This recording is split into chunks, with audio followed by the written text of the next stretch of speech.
Hello, I'm a girl named Nikki who plays Infinity Nikki, and am here to talk to you about Infinity Nikki. The point of this video is to summarize and analyze what we experienced in Chapter 4 of the main story. I'll be sharing my personal thoughts alongside going over all the information we learned in this chapter. Whether you're here for a story refresher or because you just like to listen to me yap about lore, get comfy and grab some snacks or put me on in the background as I break down this chapter for you. This video is going to be broken up in 4 parts as usual: lore overview, character log, the abandoned district, and my thoughts. The lore overview will be a review of the events that took place in Chapter 4 and any lore we learned specifically in this chapter. The character section will include my first impressions of the characters we met in this chapter and any new knowledge we have of reoccurring characters thus far in the story. So overall, no spoilers past this chapter. The Abandoned District is a look at the main location where this chapter takes place and any context from the history of the place and people we can gather. Then finally, we will wrap up with my thoughts on the narrative as a whole. I am a literature major in college, so I have a personal interest in the art of storycraft, so I'll be adding my 2 cents on how I thought the story was handled from a more critical lens, while also speculating on the possible events of the next chapter. I've timestamped everything below if you want to jump around, so feel free to listen to whatever part you would like, or be a real one and settle in for the whole thing.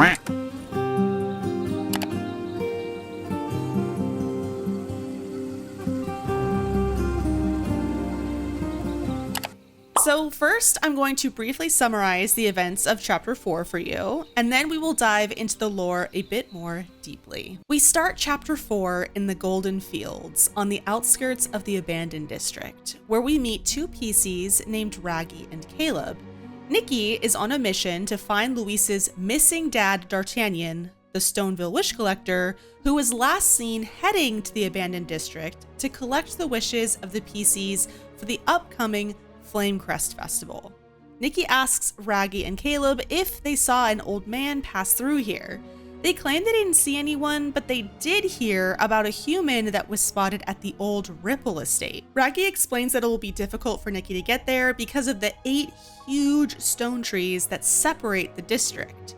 Stone trees are large, staggering structures of stone, making the few in Stoneville look tiny in comparison. In between these stone trees are vast bodies of water, making traveling between each stone tree impossible, even for the pieceys who can only float, not fly like the Feywish sprites can. Raggy says that normally the pieceys use the choo-choo train or the sky passes to travel between each stone tree, but the train has mysteriously ceased its route and the sky passes have all collapsed. The Ripple Estate, however, is close enough for Nikki to fly to using her brand new floral gliding outfit. Remember, this outfit is the legacy of Stoneville. It's an ability outfit only wish collectors are allowed to use. Spindle gifted Nikki the sketch of this outfit in the hopes she could use it to safely navigate the treacherous stone trees in order to locate Louise's dad and, more importantly, protect the artifact from the Prophet. Upon arriving at the Ripple Estate, Nikki encounters more pieceys, and one named Jenny, who claims to be the estate's owner, shares the estate's history. Nikki learns the estate was once the seat of a thriving community, with the main family of the estate producing exclusive Von de Rippel's wine that people all over Mirrorland would purchase either by merchant or by traveling to the Prosperville countryside estate themselves. This golden age ended once calamity struck Prosperville. Now the estate sits abandoned and haunted by its once beautiful legacy. Jenny says that a group of suspicious humans tricked her into letting them into the old wine cellar a few days ago. Nikki wonders if this has anything to do with Louise's dad, and so she asks for permission to investigate the cellar. Jenny grants her permission after passing a styling contest, and Nikki makes her way through the cellar. Once Nikki arrives in the heart of the old, large cellar, she encounters Fieldy and 2 of his accomplices. Fieldy, if you remember, is the same guy who tricked Louise into buying counterfeit fabric. Fieldy, consumed by his greed over his success exploiting the people of Stoneville, spawns dark S-lings. Nikki steps out of the shadows where she was eavesdropping and handles these S-lings with ease. After the fight, Nikki manages to get the three men to let slip that D'Artagnan is at the Market of Mirth, located deeper in the abandoned district. They try to buy Nikki's silence by paying her off, but she staunchly refuses their dirty money. They manage to escape, so Nikki reports them to Captain Haya as she can't stop her search for Luis's dad. Nikki heads back to the Golden Fields to ask Raggy about the Market of Mirth and how she could possibly get there. To her shock, she finds Giroda scrapping with Raggy. After breaking up the fight, Giroda explains he thought Raggy meant Nikki harm and started the fight out of worry for her safety. Raggy and Giroda put away their differences as PC and Sprite to listen to Nikki's news of D'Artagnan's whereabouts.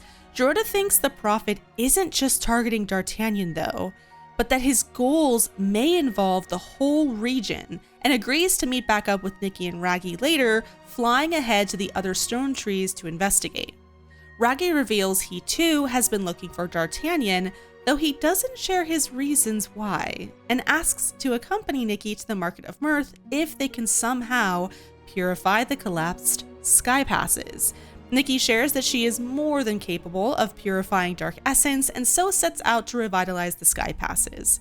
Guided by local PCs, Nikki reopens the sky passes by gathering stone dew nectar that's used to water the stone heart of each stone tree, which provides the seeds needed to produce the sky passes. Nikki and Raggy safely take the sky pass to the stone tree where the Market of Mirth is located, and Raggy directs her to find a PC named Clown-Nose Carson, the Storyteller King, who will most likely know where D'Artagnan is. Nikki, Raggy, and Momo make it to the top of the Market of Mirth to the Handsome Lad's circus, and Carson reveals that D'Artagnan should have been here, but he hasn't heard of his whereabouts since D'Artagnan left the Golden Fields. Worried that something truly serious might have happened to Luis's dad at this point, Nikki asks Carson where she could find any new information. Carson directs her to both the Choo-Choo Station and the Stellar Fishing Ground stone trees, suggesting she check out the station first. Nikki restores both sky passes, but before she can head off, a PC named Sheldon, a volunteer corps investigator, shows up to announce the lockdown of the sky passes, stopping Nikki, Raggy, and Momo from continuing their investigation. Sheldon claims that a Fey sprite was spotted at the Market of Mirth and that it has lost its ability to fly. Thus, they have shut down all sky passes to the Stone Crown in order to catch this sprite. Fearing this may be Giroda, Nikki and company redirect their efforts into finding this injured Fey sprite. Raggy suggests they start by asking an old PC he calls Granny Oversleeves, who was alive during most of the war between the sprites and the PCs. He figures she would be the first one to sense if there was a sprite sneaking around before anyone else.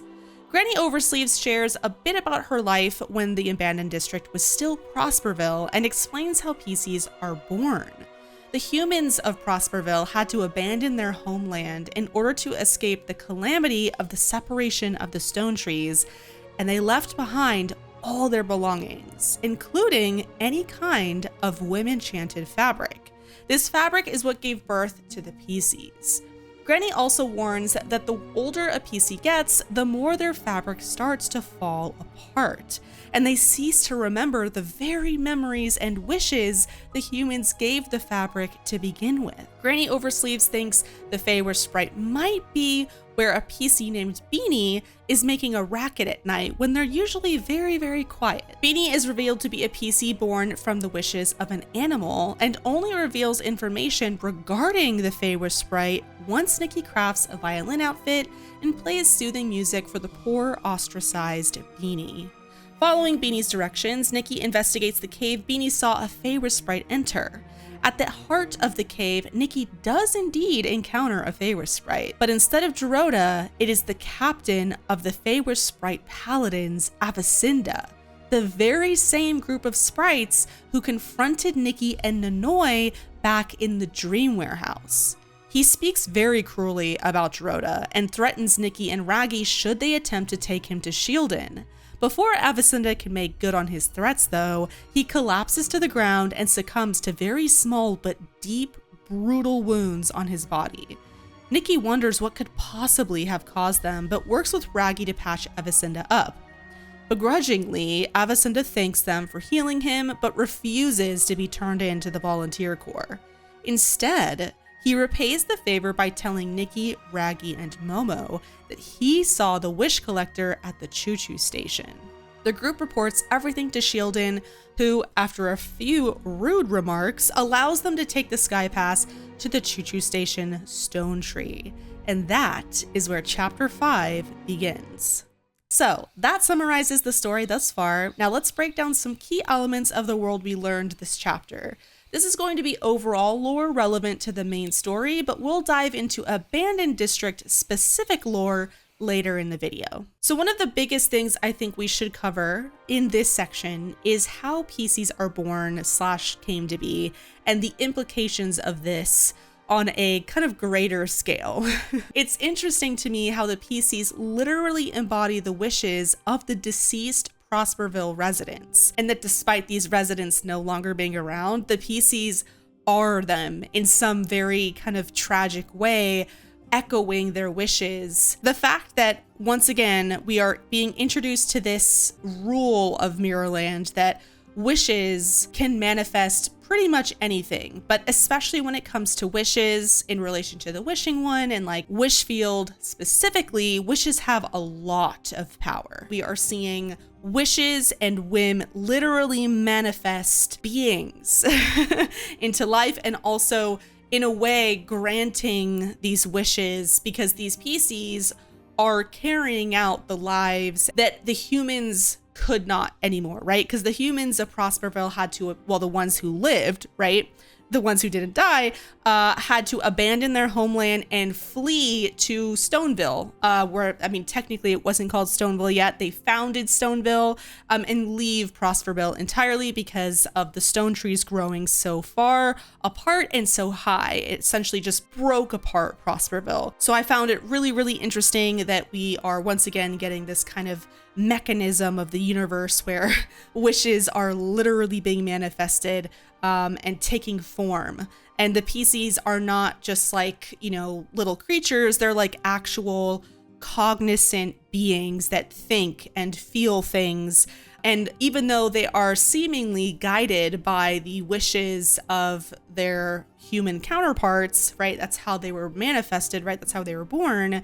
They still have their own kind of existences, right? They have their own desires and wants and things. And they're guided by like, they have the overarching umbrella of their purpose, right? Of the whole reason why they were born, but they still have their own lives that they lead. I also want to touch upon the fact that the war between the sprites and the pieceys is building and building, right? We've heard a little bit about this in Stoneville. We've heard a little bit about this from Giroda, but now we're really getting closer and closer to maybe the source of this. I assume it's the artifact. The sprites and the pieceys argue over who was responsible for the wishing one's death, and there's blame going back and forth. So the pieceys echo the Stoneville sentiments, right?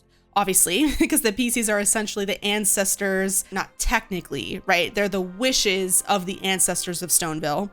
So they embody a lot of the same culture. They share the Stoneville's kind of cultural opinion that the Feywish sprites are the ones to blame for everything, right? For the wishing one's death and all of that. So they seem to still despise the sprites the same way that Stoneville humans do. And I assume that this continued war, right? Because we did get a mention about like a war that occurred, and I remember not being completely sure what that was about, but it seems that there was a war between the pieceys and the sprites, and we're getting more information on that. We even have pieceys like Granny Oversleeves who have been around for a whole long time and were essentially privy to every step of this war and this conflict between these two races of creatures. So it's going to be interesting to learn more and more about this. Again, we didn't get too much information, but I did just want to mention that because this has overarching implications for the main story, and I'm sure it'll continue to be brought up with more and more clarity,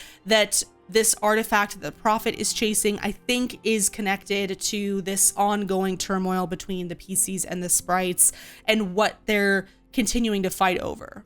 Because they were talking about how Avicinda, when they did go and find him, you know, Raggy's talking about how he's the spy, and even the Shieldin Volunteer Corps asshole, he was saying that, like, you know, oh, we're on guard, right? Like this core, this military presence, I guess you could call them, are guarding against the sprites, like actively. It's not like, oh, we just have old beef, right? Where we just, it's more of like, it's like a prejudice that's just kind of steeped in their culture, like Stoneville. No, this is active, right? They're actively in conflict with the sprites, right? And they even have like, because I was going to talk about this a little later, but the PCs all have these jobs, and we have the volunteer corps, like these factions within the PCs.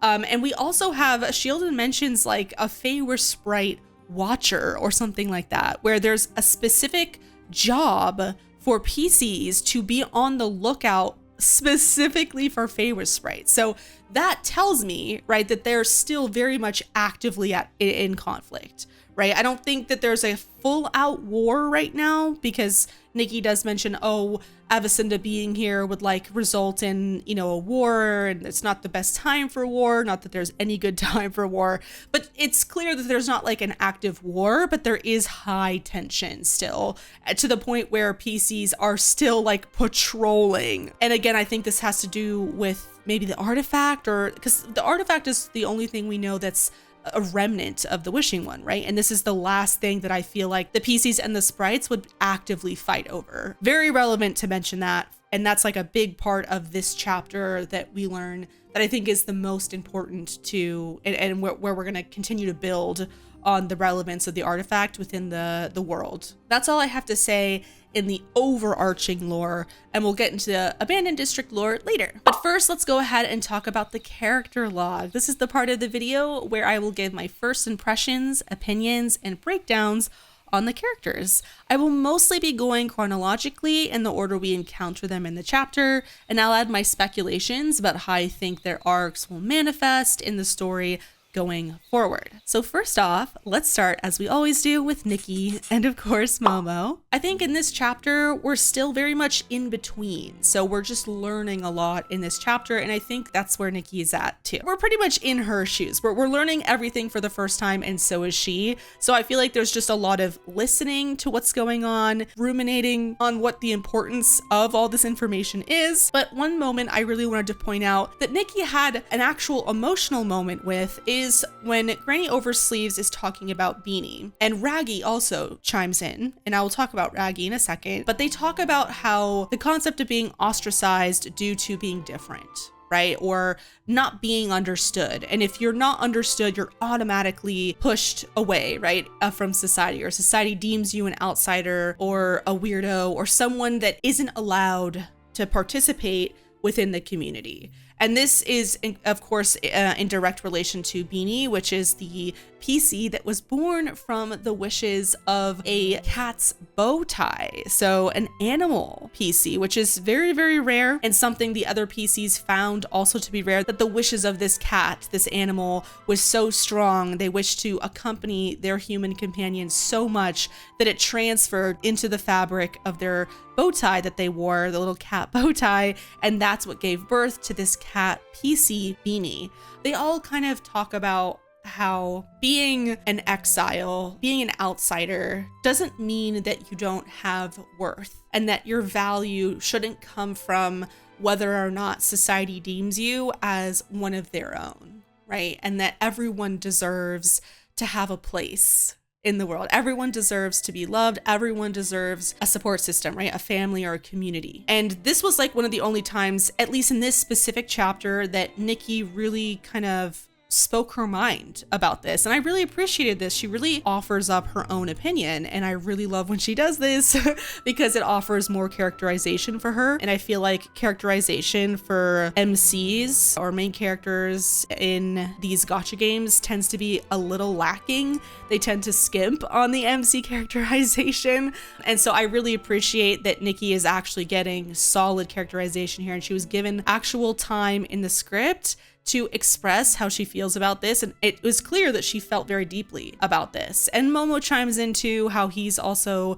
kind of seen as odd, so it gives us more context how maybe Momo is seen where they're from, right? Where Nikki and Momo are from, their homeworld. But Nikki really cares a lot about this idea that your value doesn't come from what society deems you to be. Your value is something inside you. It's inherent, right? Everybody is worthy of recognition and community and love. I really thought that was quite beautiful. It's a small moment, right? And it's not the main overarching story beat of this chapter, but I just appreciated that the writers gave this moment to her and like really let us in on how she feels about this. And it just adds to Nikki's priorities, right? Like what she thinks is important, and you know, her speaking her mind about being ostracized or seen as different. It just expresses the depth of her compassion, that she will never judge someone based off of external reasons, right? She will always make sure to look at someone for who they are first and foremost before passing any judgment. Not that Nikki is trying to judge anybody, but I think you know what I'm trying to say. This is also apparent when Nikki shows her support of Raggy. Raggy is slowly developing this personality where there's this naivete to him where he means very well, like he's a good person or a good PC. I guess he doesn't really remember much about like what his wishes and stuff were, and we didn't get too much into that, but it's clear that he has less of a purpose than the other PCs do. He has less understanding of what his goals are as a PC, right? Since he doesn't really remember he doesn't have memory, or he doesn't understand what his wishes were that gave birth to him, I think is what's being implied. And that because of that, he has like huge holes in him, and he was like kind of born burnt up and stuff. So I think that this could suggest something that happened that, you know, with whatever wish bore him into existence, there might be some kind of layered lore secret that we'll learn later, or so relevance later. But for as of right now, we don't really know. But it's clear that this is something that ostracizes Raggy from the rest of the PCs.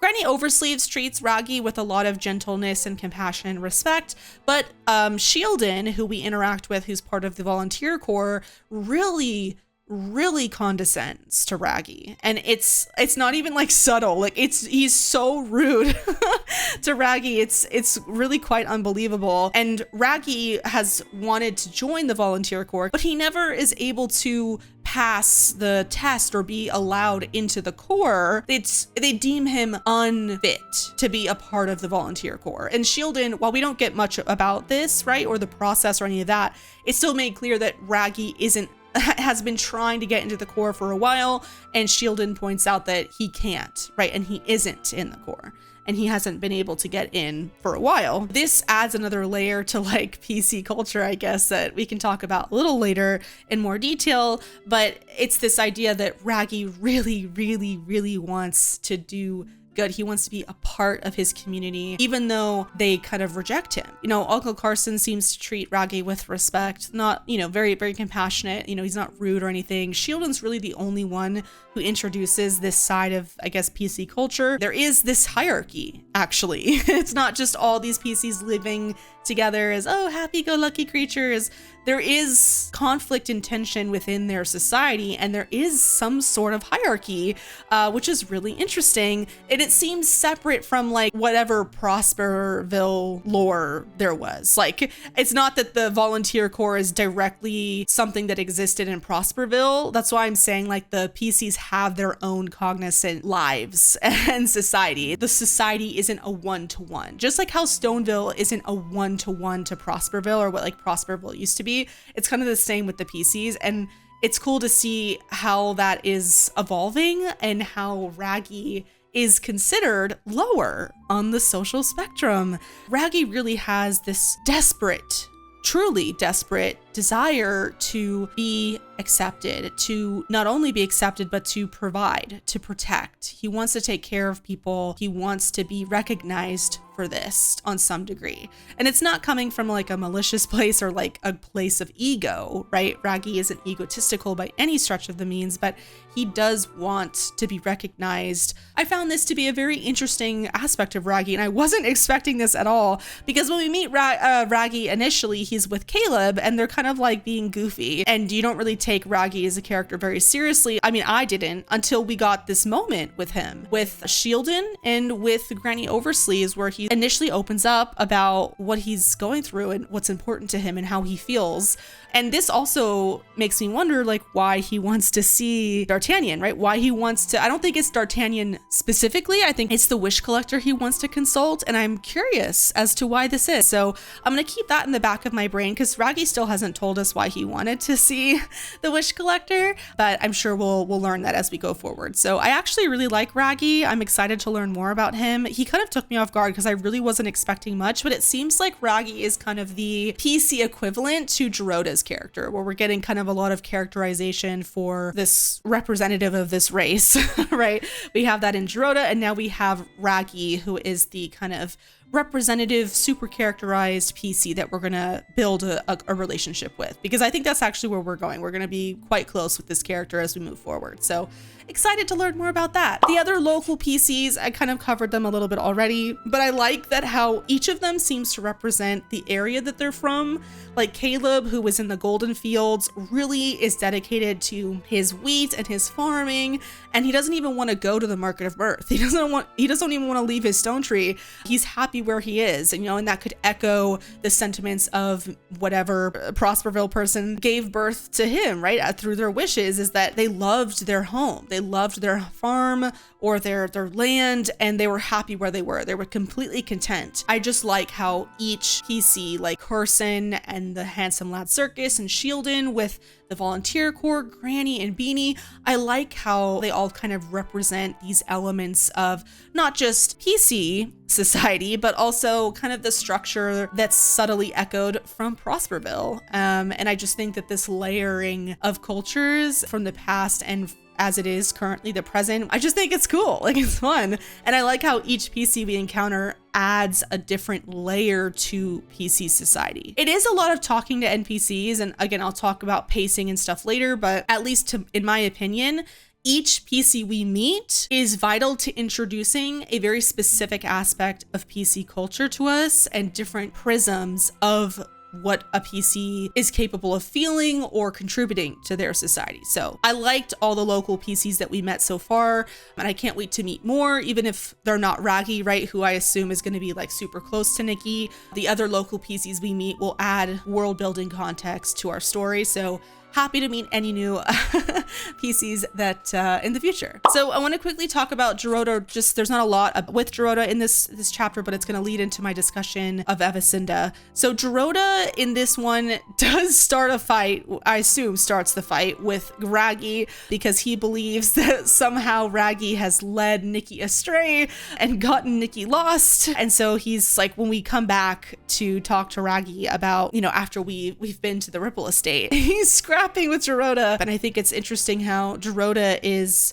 very similar to Raggy almost. They're almost like the same, the two sides of the same coin, where they both have this like desperate need to help, to be good, right? To protect and to offer aid and to provide for their communities, for their friends. And they have this like kind of naivete to them, right? This desire is so pure that it makes them a little naive. And I think Giroda shares that. They have that in common with Raggy, and I think that's kind of funny. Of course, Giroda and Raggy are at odds, and even though Nikki gets them to break up with the help of Momo, Giroda and Raggy are, they come to some sort of like neutral ground, and they agree to work together, but they still are like, well, if you do anything, I'm watching you, kind of a attitude. So it'll be interesting to see if their relationship evolves as we move forward. I don't think, or at least I hope, it's not like a black and white situation where we have like, oh yes, the Fey sprites are the ones that did all the wrong, right? Or the PCs are the ones that did all the wrong, and like a right and wrong kind of a thing, because conflict is often not that simple. So I hope that there's a little more complexity to that when we do find out, like, did the Fey Wish sprites really cause the Wishing One's death? Are the pieceys right to be upset with them? I hope when we figure out the truth of that it's complex. So it'll be interesting to see Giroda and Raggy's relationship evolve. If Giroda will end up being as close to Raggy as, you know, Giroda's kind of as close to Nikki, right? We're slowly getting to know Giroda more and more, to the point where Giroda feels the need to defend us. I still think it's interesting thing to note that, like, Giroda at this point is willing to fight for Nikki. Literally. Speaking of Fey Wish sprites though, Avicinda is someone we get to know a little more. Now, Avicinda was, in case you guys forgot, he was the one who led the Fey Wish sprite paladins in the Dreamhare house with Nanoi. So they were the ones that tried to take Nanoi's mother's quick wish bottle away from her, and we had to steal it back from Avicinda. And he was the one that led those paladins in that Dream Warehouse. So it's interesting that he's here now. Definitely not a coincidence. And Nikki notices this. She's like, there's no way, this is way too much of a coincidence that you're here. There's no way that you just happen to be here. So she notices this. Of course, Avicinda doesn't let slip any information about what he's doing here, what his plans are, blah, blah, blah. Avicinda, again, is a very rude, cruel, as he was to Nanoi and Nikki in the Dream Warehouse. He now focuses this to Giroda. And again, if you remember in the Dream Warehouse sequence, they like toss Giroda to the ground. so like Avicinda is very hostile about Giroda, and it spends like the first part of their conversation in the cave, Avicinda's just tearing Giroda up, saying he's an idiot, he's useless, like all of these things, just essentially condescending and stripping Giroda of all dignity. It's just insane to hear, because Giroda has been such a lovely companion so far, so dedicated to trying to help, to doing the right thing. It's so interesting to hear Avicinda's take and how different it is from the reality of the situation. And of course, this just could be, oh, Avicinda's evil, end of story, but I think there's probably a little more to it, and that there is something that maybe Giroda's involved with or was involved with, because Giroda's kind of an exile like Raggy, right? Giroda is not a Fey Wish sprite that's kind of included in society, at least from what we know so far. It's the way Giroda's kind of on the run, is that the feel I get. We do end up helping him because he seems to be wounded, which is why he's in the cave at all. He was hiding in this cave to recover, and the wounds Nikki notices on him, she described as small but very deep, brutal wounds. She says ruthless, I think is the word she uses, which is a pretty descriptive word when talking about wounds on a body, like ruthless wounds. That means whoever attacked him really meant it. So I'm gonna keep that detail small, right? The wounds are small, but they're very deep, right? They're brutal, they're ruthless. So we'll have to keep that in mind going forward. I don't know what that implies, honestly, but it was mentioned for a reason. So, and Nikki noticed it too. So let's keep that in our brains. I don't know who wounded Avicinda. Shieldin, when we report back to him about Avicinda, he says that like Avicinda not only is one of the strongest Fey Wish sprites ever, but he's also a stylist. So Avicinda has the ability to manipulate whim, which makes him incredibly dangerous, even for the PCs in the volunteer corps. So they try to steer clear of him, even because he's that strong. This adds context to whoever did manage to attack him is a stronger stylist than Avicinda. Was this another PC? I don't know. Was this D'Artagnan? I don't know, right? I mean, D'Artagnan is a stylist, and he's a strong enough a stylist to be a wish collector, right, for Stoneville. So maybe it was D'Artagnan, although I mean, I don't know. We'll see. So it could be something like that, or it could be I could be completely wrong. Who knows? Definitely am intrigued to find out more about like why Avicinda is the way he is. What is he planning? The fact that he has some sort of weird honor though, where Nikki and Raggy patch him up. They try to take him in, but he's like, hell no. But I'll repay your kindness with a favor. And he tells them where he saw D'Artagnan at the choo-choo station, Stone Tree. The fact that he felt the need to repay the favor means that he has some semblance of like honor, right? Where he's like, you helped me, even though we're enemies, you helped me, I'm gonna help you. So there is at least some semblance of honor within Avicinda, despite how much of a horrible ass he is. Just another interesting thing I thought I'd point out before we move on. And with that, let's go ahead and move on to the Abandoned District lore section. So since we have been to 2 of the 8 main stone trees so far in this chapter, I will only be covering those locations with later chapter videos, chapter analysis videos going over the rest of the district and subsequent stone trees. So the first stone tree we go to that is the entrance to the abandoned district is the Golden Fields. Now, according to a PC named Two Fields Rich, he says that the Golden Fields of Prosperville were expansive plots of farmland that stretched over the horizon, with wheat being their main produce. The PC talks about how the farming community who used to inhabit this land was tight-knit and always looked out for each other. Now, only one field of wheat has survived to this day, which is the one in the Golden Fields, compared to the Golden Age of Prosperville, where there was enough fields of wheat to blanket the entire horizon. Could you imagine? Must be super expansive. Clearly, this town was an agricultural one, and most likely supplied all the food and goods necessary for Prosperville to thrive, since Prosperville is so isolated and thus probably very self-sufficient. This just means that they most likely relied on their own harvest rather than importing goods the way like Flora-Wish does from other parts of the Heartcraft kingdom. Unfortunately, there's not much else in the Golden Fields I could find lore-wise, like looking around and talking to NPCs and what the story offers. There's only like Caleb there and stuff like that, so there wasn't a lot of lore in the Golden Fields itself, and the story didn't really explain that much about the Golden Fields. Maybe we'll learn more like later in the story, but it is interesting to see the ruins of this once apparently expansive farming community. Can you imagine how beautiful that must have been? Like fields of farmland and wheat blowing in the wind all the way to the horizon. Like that must have been so beautiful, because the Golden Fields is actually gorgeous. I love this area, and the music in this area is like my favorite.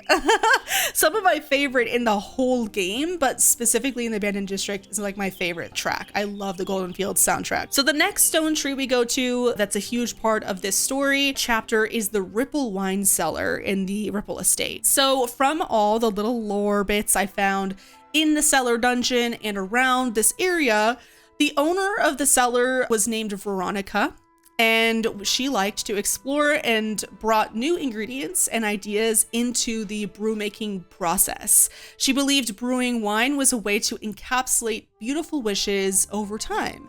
And once a bottle is sealed and then shared, she sees it as spreading prosperity. The Van de Rippel's wine is sourced from a special fruit line, and the process of the winemaking is meticulous and something everyone from the family to the staff of the estate took great pride in. A foreign brewmaster named Lorenzo, in an old report from the Kingdom's Gazette newspaper, which you can find in the cellar, comments that the local culture and natural beauty surrounding the estate greatly influenced their approach to brewing. And it's what makes the aroma of the fragrant wine so special. The Ripple Estate brewers believed that their sincere dedication to bottling such lovingly crafted wine, sourced and created by local hands, is an act that resonated with the gods. So they were real serious about this process. This was an act of love, of effort from this community. The Van de Rippel's wine was popular across the entire Heartcraft kingdom, despite how isolated Prosperville was, with even merchants from foreign nations, particularly the Linlong Empire, putting in special import orders just for this wine. There was also a young woman named Jenny, whose wishes are embodied actually by the PC Jenny that floats outside the estate who we talk to, and the one who watches over the estate ruins to this day is mentioned in an old letter found in the office of the cellar. The letter is addressed to Jenny from Nicola, an old friend of Jenny's from Sachia, who came to Prosperville initially for the Floragil cloth business. During a banquet held at the Ripple Estate, this is where Nicola met his wife Georgia, and in the letter he writes to Jenny, he invites her to attend their daughter's wedding. The estate in this way is shown not just as a money-making business in Prosperville, but it also was the heart of the community that brought travelers and locals together to celebrate and spread prosperity. Exactly what Veronica's goal was in bottling the wine in the first place. What I think though is most important piece of lore that we got from the Ripple Estate, in the office of the cellar, there is also a list of appointed wish collectors from 900 AW to 1000 AW. So the current year, in case you forgot, in the game is 1002 AW. And the list covers up to D'Artagnan, Louise's dad, who is the current collector. This means someone has been updating this list, and I have to assume it's D'Artagnan who is doing this, as he's like the only one who can travel through the abandoned district because he has access to the floral gliding outfit because he's a wish collector. He goes around and takes the wishes, like he collects the wishes of the pieceys as well as the people of Stoneville. So he would be regularly circling, right, the stone trees in order to do this. So I assume it has to be him who has been updating this list. The names of the wish collectors on this list are as follows, though some are redacted due to the fact that water was smudged on this document, making some of the names impossible for Nikki to read properly. Peter, with his last name redacted, served as a wish collector from 904 to 924 AW. Andrea Chiquetto served as a wish collector from 924 to 944 AW. Carlo L.A. served as wish collector from 944 to 964 AW. Jennifer Fernan served as a wish collector from 964 to 984 AW. And a side note on this one, this could possibly be Nicola and George's daughter. In the letter, they said that their daughter getting married was named Jen, which sounds like a nickname for Jennifer. So this may or may not be the daughter that was mentioned. I mean, it could be a stretch because Jennifer Fernan is how it's listed, not Jen, but Jen does sound like a nickname for Jennifer. So this wish collector could possibly be the daughter that Jenny was invited to come, the wedding that she was invited to go see. So anyway, just wanted to mention that. Not sure if that's true or not, just maybe a possibility. The next name has a redacted first name with the last name Shelto, and he served as a wish collector from 984 to 1004 AW. And last on the list is D'Artagnan Mancini, Louise's dad, whose service as wish collector started in 987 and will end in 1007 AW. So a few things to note, in case you didn't catch it yourself. D'Artagnan's term of service overlaps with this Shelto person, while all the other collectors have their own terms of service separate from each other. So none of the other terms of service overlap like this. This could mean a few things. Shelto is a name I have not heard before until this point, and considering his term is supposed to go till 1004 AW, and remember it's currently 1002, something must have happened because there was no mention of two active wish collectors. Luis's dad is the only wish collector right now, and his term is supposed to go to 1007, so his term is technically not over yet. But neither is the Shelto, or technically neither is the Sheltos. Spindle never mentioned a Shelto or the fact that there was two wish collectors, and there were no NPCs in Stoneville that I can recall with that name or that mentioned two wish collectors either. Maybe we will discover more moving forward, but there is also the possibility that the document was purposefully smudged with water to hide these names. Why or who would have done this, I have no idea, but it is a possibility that I thought I would throw out there. Another thing I want to point out is the wish collector Andrea Chiquetto. Now, Chiquetto is Giovanni's last name, and I discovered this in a small journal entry from a foreign traveler in the Daisy Inn. It says that a Mr. Chiquetto welcomed him to Florawish with some wish flight paper. Giovanni himself told Nikki that he gifts wish flight paper to every new person in Florawish. So while the traveler lists him as a Mr. Chiquetto, there is no one else in Florawish who gifts wish flight paper, so we have to assume this Mr. Chiquetto is Giovanni.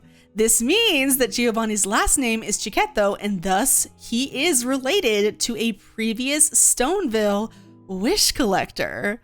From the current year, 1002, this relative, Andrea, served as wish collector almost 98 years ago. This means Andrea is most likely dead or very elderly in the current year.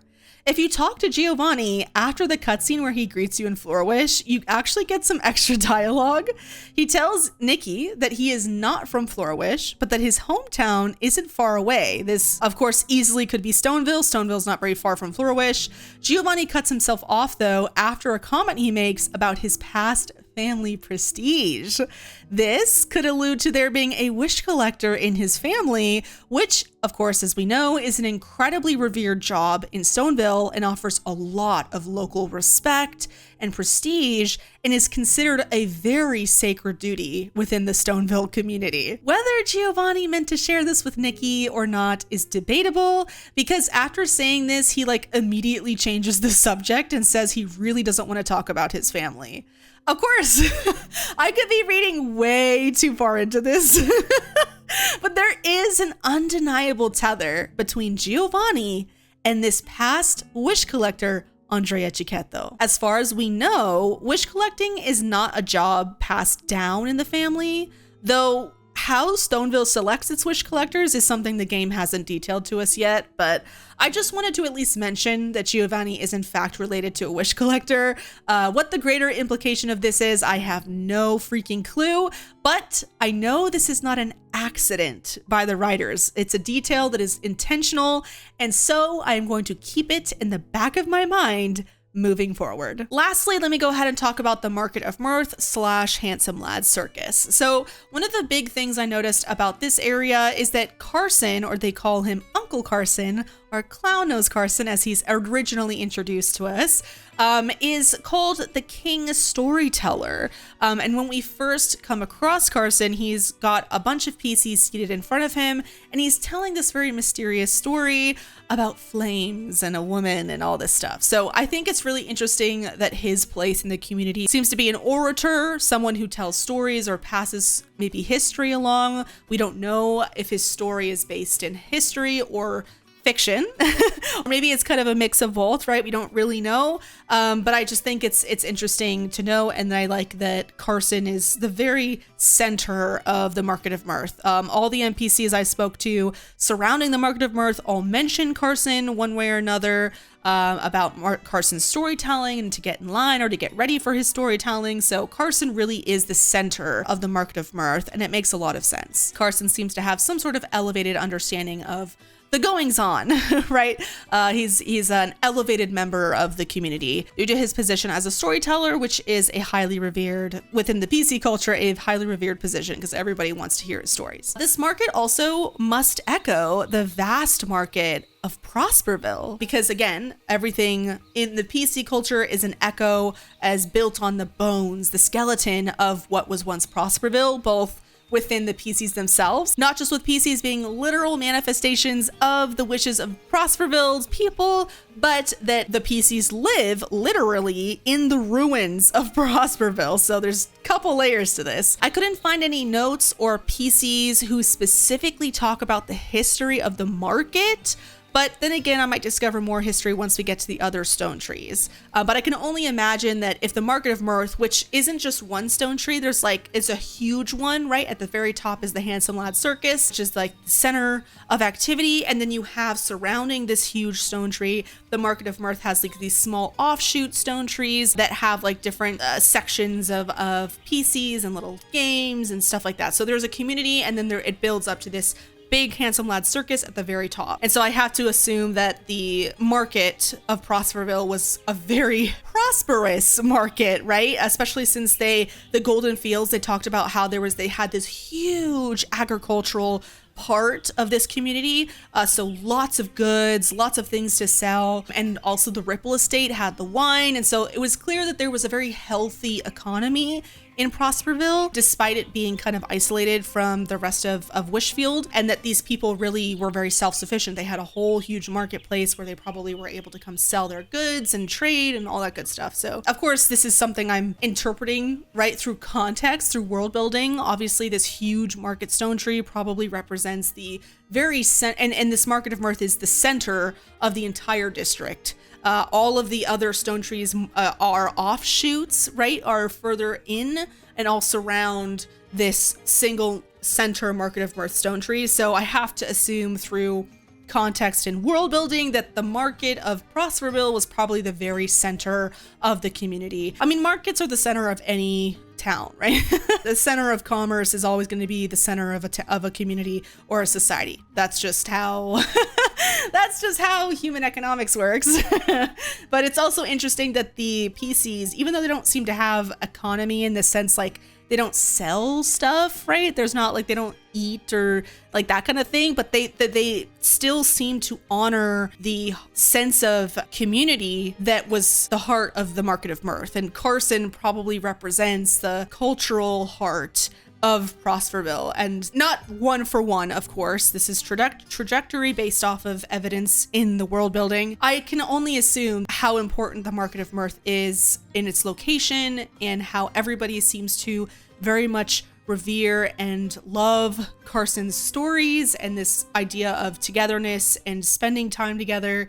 This probably echoes the Prosperville community to some degree. So really loved considering that as another layer to this little society. Another quick thing, very, very quick, I wanted to say before we move into my overall thoughts on like the narrative structure is that the PC factions, and again, I talked a little bit about this when discussing Raggy and the other local PCs, we're getting like very identifiable factions with the PCs. It's not just like, oh, PCs that live over here and PCs that live over here. It seems that PCs have a very strict hierarchy, which again is something I was not expecting. There is a clear-cut hierarchy in their society, and the volunteer corps seem to sit around the top part of it. PCs like Raggy sit very low. We don't really know much, but it's interesting that they even have specific jobs like the Feywish Sprite Watcher, right? There's PCs that specifically watch for Feywish sprites, and I assume they work with the volunteer corps. So there's very outlined jobs and like status that certain PCs have in this society. And it's just really cool to consider how these factions may interact, not just within themselves, but obviously there's going to be a conflict between Feywish sprites and PCs moving forwards. The main story is going to obviously address this conflict. It definitely ties into the overall situation with the Wishing One and getting the miracle outfit, and of course the prophet, blah, blah, blah,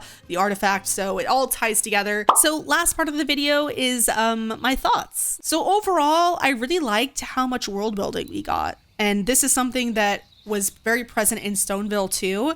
But I think the world building is done in a way that it's not like overwhelming. Like you're getting things one step at a time. They're not throwing all 8 stone trees at you at once. They're not throwing every single NPC at you at once. They're letting you kind of slowly take one step at a time into this very vast region. Like the map itself is huge. And I imagine we're not going to even get to all of the different stone trees in the main story. I'm sure you're going to have to explore yourself to get to all of the stone trees and learn all about the stone trees, histories and stuff through world quests that are going to be in this region, I'm sure. So the vastness doesn't feel overwhelming because the main story, at least, the main story takes you one step at a time, gives you very consumable pieces of this community, right? Of this PC society.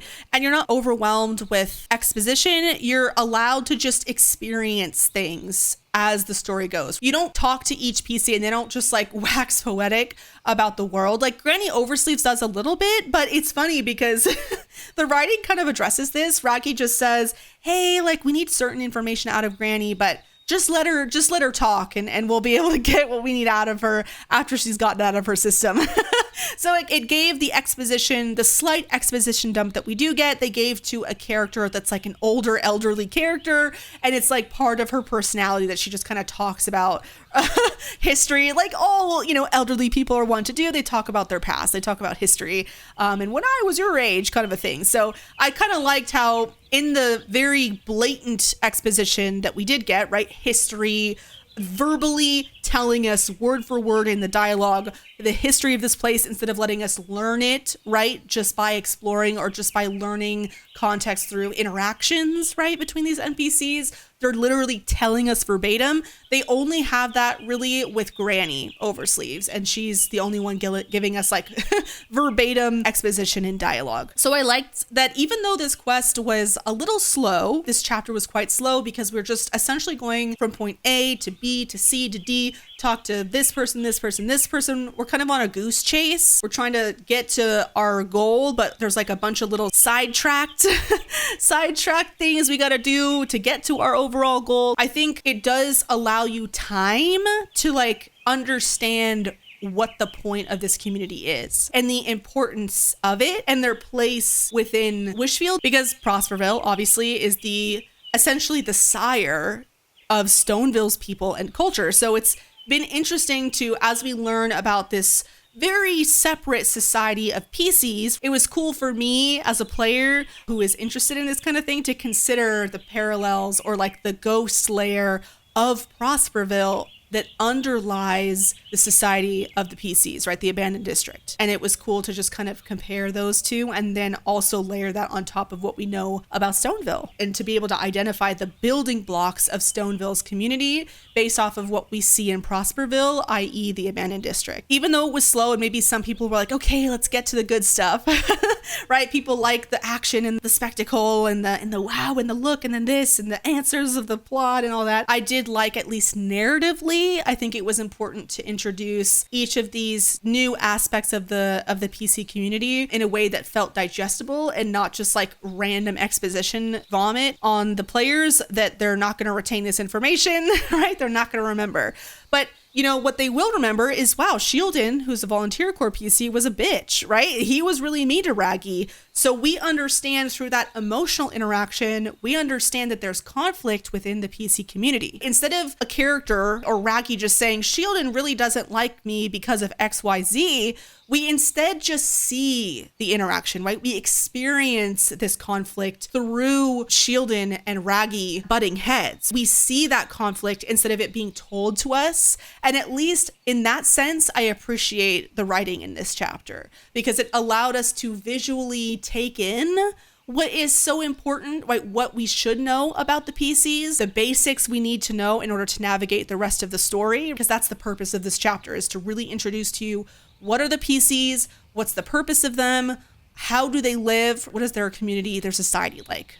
In a very basic sense, right? We're getting the first introduction, and so then we can move forward, understand all we need to know on a foundation level, and then we can move forward to all the other complicated emotional stuff the plot is gonna, I'm sure, talk about or approach later regarding the war between the PCs and the sprites and all that stuff, and the artifact, the wishing one, blah, blah, blah. And a player won't really be able to understand the depth of that conflict if they don't really know much about the PCs. So I think this was a important, necessary chapter. Again, there's not a lot of action, there's not a lot of stuff going on. It's just very much talking. Not everyone's into that, which is fair. That's a completely valid criticism if this chapter was really slow to you, but I loved it. And I also, the environment, oh my God. The abandoned district is fucking gorgeous. I swear, every single time I'm on that blue flower gliding across this huge body of water to this distant stone tree, like each time we did that in this chapter, I could literally feel the breeze in my hair. I could smell the water. I could smell the nature. I don't know. I was just so immersed. And the music, oh my God. The music of this region is actually my favorite so far. I really liked Stoneville's music, so I was like, there's no way anything can top Stoneville's music. And there are some Stoneville soundtracks that are still my number, like my top, but I really love the music. There is something so whimsical, so almost nostalgic. There's like this melancholic nostalgia undertone to the music. It's very airy and light and, like I said, very whimsical, but there's this like melancholic nostalgia that's kind of underneath the tone of the music, and it's just, oh, it's perfect. Chef's kiss. I love it so much. It suits the environment so well, and it also adds to the storytelling. It adds to the world building. Like, we know that this used to be Prosperville. This is the ruins of a once beautiful town, society, community, whatever you want to call it. And these PCs, essentially ghosts, right, of Prosperville humans, they are the manifested wishes living on the ruins of this place. So there's this very, like, if you think about it for a second, it's very twisted. There's like, it's almost morbid, but you don't notice that because of how beautiful everything is. But when you think about it and you see these ruins covered in cobwebs and stuff like that, it reminds you very subtly that this is kind of a graveyard. And you don't really understand that because of how beautiful it is and how how light and airy everything is. And the pieceys aren't like, you know, ghosts in the traditional sense, right? They're very much these creatures of habit. They have their own society, their own problems, their own relationships, their own whatever. So you don't really think, oh, I'm in a graveyard, these are ghosts, but that's kind of what it is. And I love it. But I really like this twist on this trope of like an abandoned area. Instead, you have this like very beautiful, bright environment with these creatures that are very happy by nature, it seems, right? There's not like a melancholy to their people. They're very much spirited beings. So it's I don't know, I just really like this like twist. Super in love with this area so far. I liked this chapter. Again, I understand it's very valid criticism if someone's like, yeah, this part of the chapter was super slow for me. I got tired of going to NPC. I understand that. I do. And I think that's valid, like a completely objectively valid criticism when it comes to like my personal. So this is not objective, right? This is a personal opinion. I didn't mind the slowness because I was very much enjoying the scenery, right? I was caught up in the immersion and I had fun being a little detective, like figuring out all these like lore secrets and like reading all these notes and talking to all these NPCs. So my time was just like, I would have gone through this area slow anyway. I am so freaking excited to continue into the next part. Like I literally am after finishing recording this, I'm immediately recording the next chapter. Like I'm not playing around. I'm so excited to continue in the story, to learn more about these pieceys and how everything ties together about the artifact and the prophet and Nikki's journey in finding the Arosa outfit. Thank you so much for making it to the end of the video. If you did, as always, I very much appreciate you spending your time with me. This is current Nikki talking. I recorded that when I originally played through the chapters. Editing this was super fun. It was nice to hear how excited and so full of hope I was. I truly, editing this honestly just made me miss story content. I wish I could play through this game again for the first time and not with the new retcon.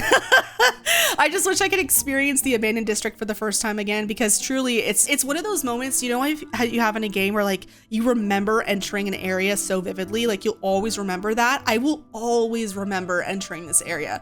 There's just something so iconic about the floral gliding outfit and the environment of the abandoned district. Like, oh my God. Absolutely love it. And to this day, I still love the abandoned district. And I was super excited because as of recording this current Nikki right now, the current 1.10 update is live right now. And there's a whole slew of events taking place in the abandoned district. So super excited to return to the abandoned district. I will have the update review for 1.10 up next is my goal. Please feel free to share your comments about this chapter if you noticed anything I missed, because the abandoned district is huge, so it's very easy to miss like journal entries or NPCs or whatever. So if you have anything that you would like to share about this part of the chapter down below, please do. And if you have any memorable moments from this part of the story that you had, like were you super moved by the environment? Did you really connect with the exploration of the music, or maybe the NPCs, right? The PCs themselves? Like, please share it. I'd love to hear your thoughts. We do have a channel Discord, and that plus all my socials is going to be down below. So if you're interested in checking that out, that is there for you. If not, totally understandable. I get you. You just watching this video is more than enough support. I do stream on Twitch, though not as regularly as I wish I could, but you may also find me on Twitch if you would like. And if I don't see you live, then I will see you in the next one.